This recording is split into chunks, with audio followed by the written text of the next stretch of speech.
महाविकास आघाडीचे नेते राज्यपालांच्या भेटीला महाराष्ट्रामध्ये राष्ट्रपती राजवटीची मागणी करणार, राज्यातली गुंडगिरी विधानभवनापर्यंत पोहोचल्याची टीका।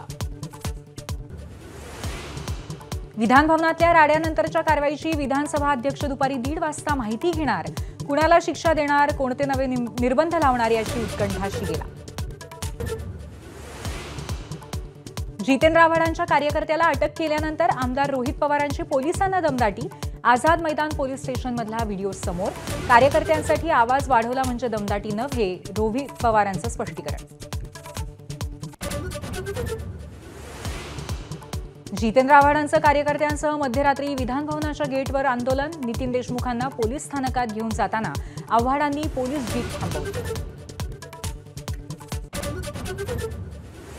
विधानभवन परिसरामध्ये हाणामारी करणाऱ्या आव्हाड समर्थक नितीन देशमुख आणि पडळकर समर्थक ऋषिकेश टकले यांना अटक, दुपारी किल्ला कोर्टामध्ये हजर करणार, दोघांवरच्या जुन्या गुन्ह्यांची पोलिसांकडून तपासणी।